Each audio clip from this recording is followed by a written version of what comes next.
Margin படத்தோட review. மாமன்னன் ஒரு படம் வடிவேலுக்கு காமெடி ஆர்டிஸ்ட்ங்கிறத தவிர்த்துட்டு ஒரு பெரிய கேரக்டர் ஆர்டிஸ்ட் அப்படிங்கிறத ப்ரூவ் பண்ற ஒரு படம்.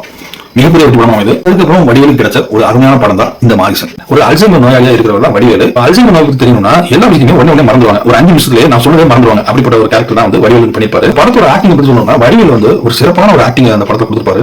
அவர் ஒரு நல்ல ஒரு டேரக்டர் வந்து சரியா யூஸ் பண்ணல இது வரைக்கும் அப்படின்னு தான் நான் சொல்லுவேன். ஃபகத் ஃபாசிலை பொறுத்தவரைக்கும் ஒரு சப்டில் ஆக்டிங் பண்ணுவாரு.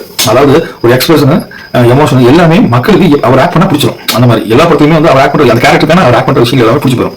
அதுல வந்து கிங் தான் வந்து நம்ம ஃபகத் ஃபாசில். இந்த படத்தையும் விடல. தமிழ் சினிமால வந்து ஃபகத் ஃபாசில் ஒரு நிரந்தர இடத்தை பிடிச்சிட்டு இருக்காரு.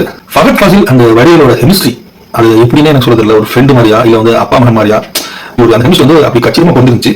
ஒரு யமரா பைக்ல 2 போயிட்டே இருப்பாங்க. ரோட்டுக்கு தான் அருமையா இருந்துச்சு. இடங்கள் எல்லாம் பார்த்துட்டு போறோம். வித்தியாசமான கிராமங்கள் தமிழ்நாடு அதாவது வந்து கன்னியாகுமரி வந்து திருவண்ணாமலை வரைக்கும் ஒரு நல்ல பாட்டு வரும். ராமராஜன் படத்தோட அந்த நேத்து ஒரு தர பார்த்தோம். அந்த பாட்டுக்கு வடிவேலு ஃபகத் ஃபாசில் எல்லாம் ஆட்டம் போடுவாங்க. அது நல்லா இருந்துச்சு. உங்களை பாட்டு ரொம்ப நாள் கழிச்சு ஒரு எனர்ஜெட்டிக்கா வடிவேல பார்க்கும்போது இந்த ஸ்கிரீன்ல பார்க்கும்போது ரொம்ப நல்லா இருந்துச்சு. கொடுத்த சீன் கச்சிதமா நடிச்சிருப்பாரு. சிரிக்கவும் வச்சிருப்பாரு, சிந்திக்கவும் வச்சிருப்பாரு, நல்லா வச்சிருப்பாரு. அவர் வந்து சினிமாவின் தமிழ் சினிமாவின் பொக்கிஷம் பேசுகிறது வாங்குற அளவுக்கு ஒரு நல்ல நடிகராக தான் வடிவேலு இப்பவும் இருக்கிறாரு. கண்டிப்பா ஒரு நாள் வாங்குவாரு. நான் உறுதியா சொல்றேன். படம் ஒரு ஜனவிதமான ஒரு நல்ல படம். எல்லாரும் போய் பாருங்க. இந்த படத்துக்கு என்னோட மதிப்பு வந்து 5க்கு 3.5 கொடுப்பேன். எல்லாரும் கண்டிப்பா போய் பாருங்க. Thank you guys.